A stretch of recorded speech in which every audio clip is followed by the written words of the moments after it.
વિષય અંગ્રેજી રિવિઝનની અંદર આપ સૌનું સ્વાગત છે। અગાઉ જે લેક્ચર હતો ત્યારે આપણે યુનિટ 1ની જે જરૂરી એક્ટિવિટીઓ હતી કે જેનું ભાષાંતર નહોતું કર્યું એનું મેં તમને લખાવીને કરાવ્યું હતું। આજે આપણે યુનિટ 2ની બાકીની જે એક્ટિવિટી છે જેનું ભાષાંતર આપણે લખવાનું છે એ કરવા જઈ રહ્યા છીએ। તો જુઓ, એક્ટિવિટી 1 છે તેનું ભાષાંતર આપણે પહેલાં શરૂ કરીએ। તો જુઓ, તમને સ્ક્રીન ઉપર આપેલું છે કે જેમાં આપણે ફુગ્ગાના રંગ દ્વારા આપણને ખ્યાલ આવતો હતો। તો ચાલો, a big red balloon went up in the sky, he smiled at the kite and said goodbye. તો હવે આપણે તેનું ભાષાંતર કરીએ।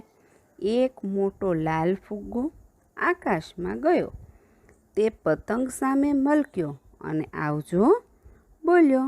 બરાબર મિત્રો? તો આમાં આપણને કીધું હતું ને કે અલગ અલગ ફુગ્ગાના રંગ હોય એની ઉપર તમને સાઈડમાં ફુગ્ગા આપેલા હોય એ ફુગ્ગાનું કલર રહી અને તમારે અલગ અલગ આવી રીતના રાઇમ્સ બનાવવાની હતી। તો હવે આ બીજી રાઇમ્સ જોઈએ। A big pink balloon went up in the sky, he smiled at the kite and said goodbye. હવે આનું પણ આપણે ભાષાંતર જોઈ લઈએ, બરાબર ને મિત્રો? તો એ બિગ પિંક બલૂન એટલે એક મોટો ગુલાબી ફુગ્ગો આકાશમાં ગયો, તે પતંગ સામે મલક્યો અને આવજો બોલ્યો। તો મિત્રો, આ ભાષાંતર હું તમને જે કરાવું છું ને એ તમે સાથે સાથે કરતા પણ જજો અને લખતા જજો અને સાથે પાકું પણ કરજો, હો ને? હવે ચાલો, હવે કયા રંગનો ફુગ્ગો આવશે ભાઈ એ જુઓ જોઈએ। હવે જે ફુગ્ગો આવશે એ ફુગ્ગાનો રંગ હશે બ્લુ। તમારા પાઠ્યપુસ્તકમાં હશે જ તે। A big blue balloon went up in the sky, he smiled at the kite and said goodbye. એક મોટો ભૂરો ફુગ્ગો આકાશમાં ગયો, તે પતંગ સામે મલક્યો અને આવજો બોલ્યો। બરાબર ને મિત્રો? હવે પછી જે કલર આવે છે એ જોઈએ। તો જુઓ, a big yellow balloon went up in the sky, he smiled at the kite and said goodbye. હવે તેનું પણ ભાષાંતર જોઈએ। એક મોટો પીળો ફુગ્ગો આકાશમાં ગયો, તે પતંગ સામે મલક્યો અને આવજો બોલ્યો। મિત્રો, અગાઉ જે મેં તમને ભાષાંતર કરાવ્યું હતું એમાં પણ આ બધું તો મેં કરાવ્યું હતું, ફક્ત આપણે લખવાનું જ બાકી હતું, બરાબર ને? હવે પછીનો રંગ જોઈએ। તો a big green balloon went up in the sky, he smiled at the kite and said goodbye. એટલે શું ભાઈ? એક મોટો લીલો ફુગ્ગો આકાશમાં ગયો, તે પતંગ સામે મલક્યો અને શું બોલ્યો ભાઈ? અને આવજો બોલ્યો। બરોબર?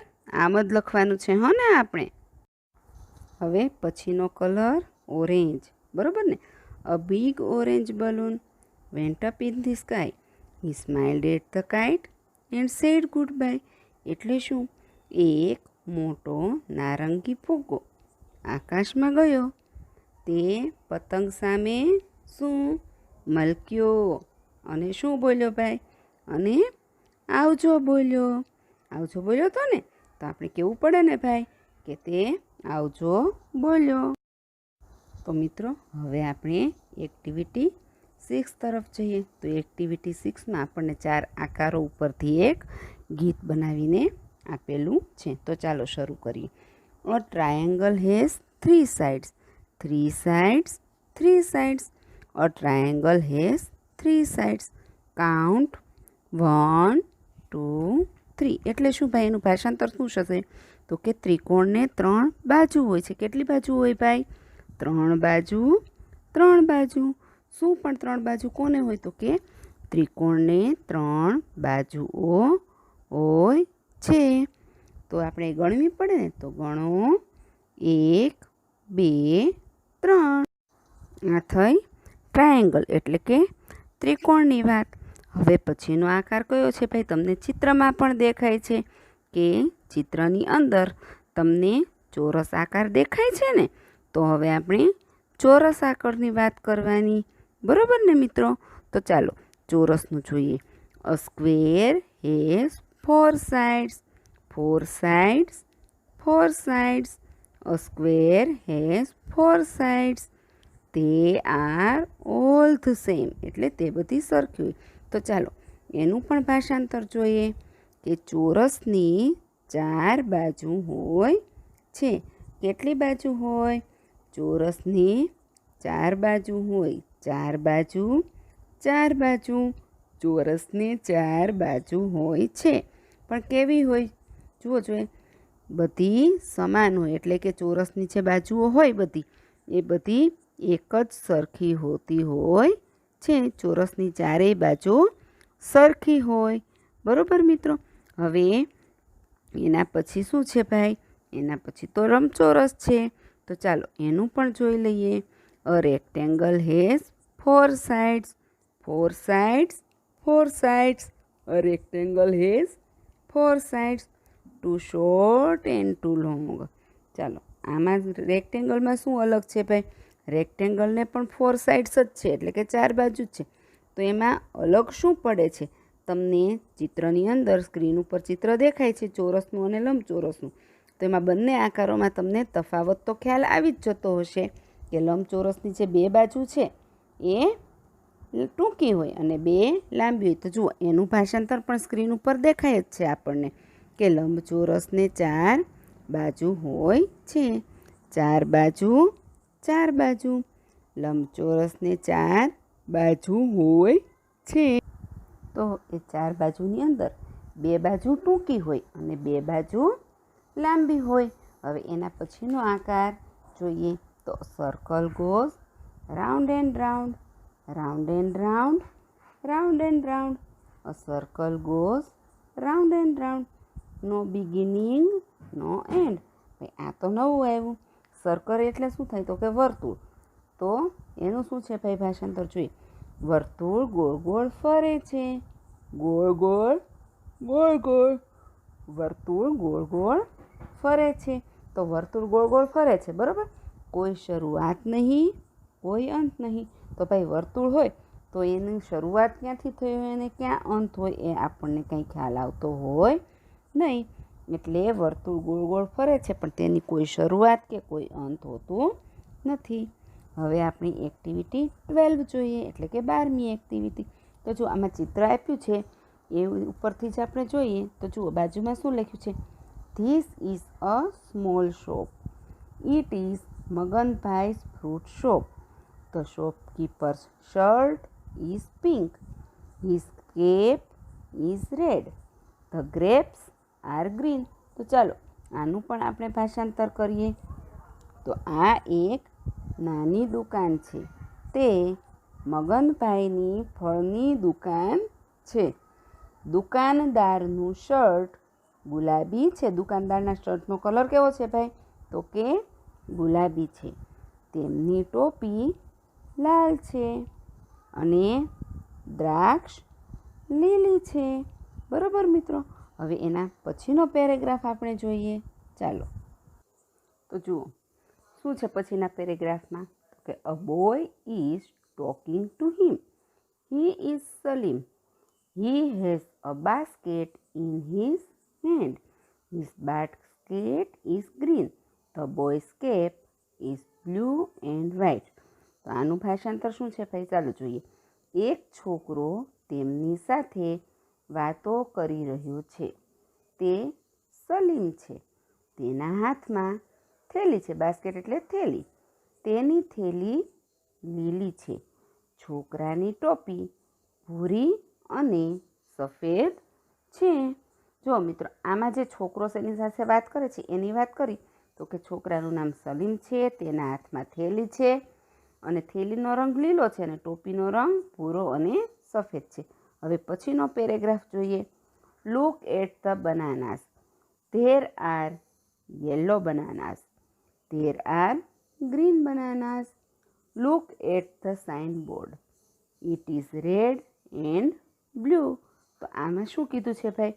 કે જુઓ કેળા, જુઓ કેળાની સામે જુઓ પીળા કેળા છે, લીલા કેળા છે. એટલે આ દુકાનમાં પીળા અને લીલા બંને કેળા છે. નામનું પાટિયું જુઓ. તે લાલ અને ભૂરું છે. નામનું પાટિયું, દુકાનનું નામ જ્યાં લખ્યું હોય તેને નામનું પાટિયું કહેવાય. તો નામના પાટિયાનો રંગ છે એ લાલ અને ભૂરા રંગનો છે. તો હવે આપણે એક્ટિવિટી 13 તરફ વળીએ. તો એક્ટિવિટી 13માં નામ છે ટોમેટો સેસ. તો ચાલો તેમાં શું આવે છે? ટોમેટો રે tomato, fat like a pot, shaking in the fridge, shouted lot. તો એનું ભાષાંતર ટમેટું રે ટમેટું, માટલા જેવું જાડું, ફ્રીજમાં ધ્રુજતું, ઘણી બૂમો પાડી. બરાબર મિત્રો, આ પણ તમે લખતા જજો હો ને. પછી જોઈએ શું આવે છે. Aunty aunty, Dudhi aunty, give me a coat, look at me, I am shivering a lot. એટલે તો કે માસી માસી, દૂધી માસી, મને એક કોટ આપો. મને જુઓ, હું ખૂબ ધ્રુજી રહ્યો છું. ટમેટું કહે છે કે માસી મને એક કોટ આપો, મને ખૂબ જ ઠંડી લાગે છે, હું ખૂબ ધ્રુજી રહ્યો છું. હવે પછી શું છે જુઓ. Oh I was happy on the plant, sunshine was very very nice my aunt. એટલે ટમેટું છે ને દૂધીને કહે છે હું છોડ પર ખૂબ ખુશ હતો, તડકો ખૂબ સરસ હતો મારા માસી. એટલે ટમેટું છે ને એ દૂધીને કહે છે હું છોડવા ઉપર તો બહુ આનંદમાં જ હતો, કારણ કે છોડવા ઉપર મને તડકો મળતો હતો અને તડકાની હૂંફ મળતી હતી. છોડ ઉપર મને જરા પણ ઠંડી લાગતી નહોતી મારા માસી. એમ ટમેટું દૂધીને કહે છે. ટમેટું છે એ દૂધીને કહે છે here it is all ice and ice, the village is cold, cool ice. એટલે કે અહીં તો છે એ ફક્ત બરફ જ બરફ છે. આ ગામ ઠંડુ છે અને ઠંડો બરફ છે. એટલે ટમેટું દૂધીને કહે છે કે અહીંયા જે ગામ છે એ તો બહુ ઠંડુ છે, અહીંયા તો બધે બરફ જ છે અને અહીંયા ક્યાંય ગરમી દેખાતી નથી, હૂંફ દેખાતી નથી. આગળ પાછું ટમેટું શું કહે છે? Oh aunty, who made this fridge, here I feel nothing warmish. એટલે ટમેટું પાછું દૂધીને શું કહે છે કે અરે માસી, ઓ માસી, આ ફ્રીજ કોણે બનાવ્યું? અહીં મને કશું ગરમ લાગતું નથી.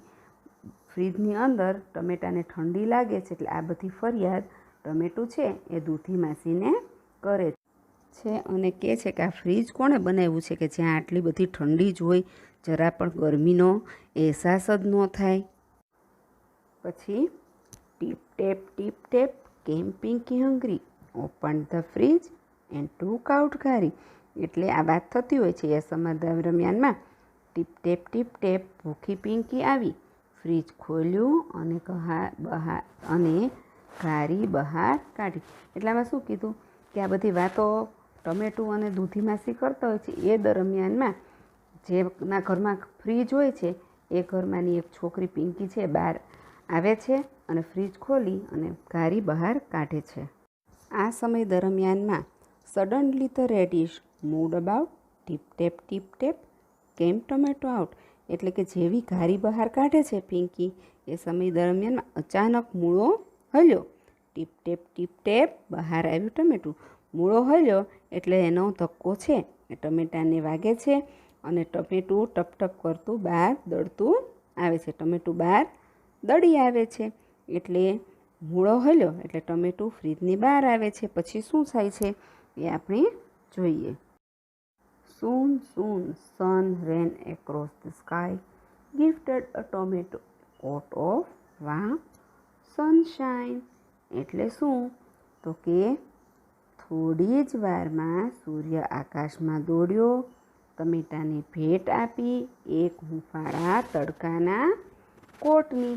એટલે કે જેવું મૂળાએ ટમેટાને ધક્કો માર્યો એ ભેગો જ સૂર્ય છે એ આકાશમાં દોડી અને ગયો અને ટમેટા ઉપર સરસ મજાનો તડકો આપ્યો. એટલે કે ટમેટાને તડકાનો કોટ પહેરાવ્યો. અને પછી I am the king said with a smile fine.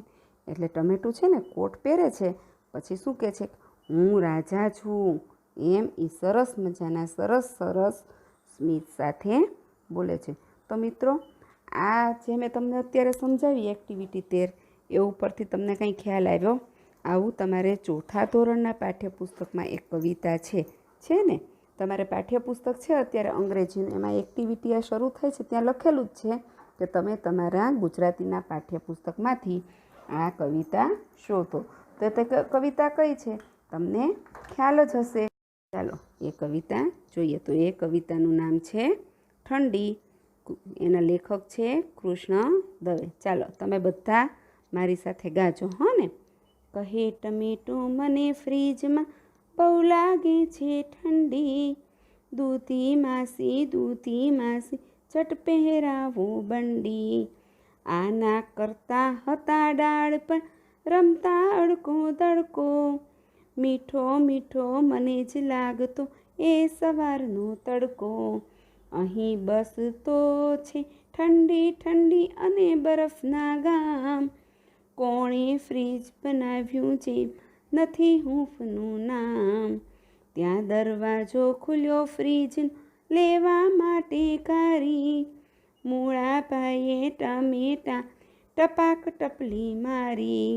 દડ કરતું ગયું ટમેટું છેક ફ્રીજની બહાર, બારીમાંથી સૂરજ જો નથી ખુશીનો પાર. ત્યાં નાના બે કિરણો આવ્યા પાર કરીને સડકો, કહે ટમેટા રાજા પહેરો મીઠો તડકો. તો જોયું ને મિત્રો, તમારે ગુજરાતીને બીજા નંબરની કવિતા ઠંડી અને આ આપણી એક્ટિવિટી 13 બંને એક સરખી જ છે. તો આ બધું તમે પાકું કરી અને દરેક એક્ટિવિટીનું પાકી બુકની અંદર ભાષાંતર પણ લખી નાખજો અને બધું સરસ રીતે પાકું કરજો. ત્યાં સુધી આવજો. Tata, bye bye.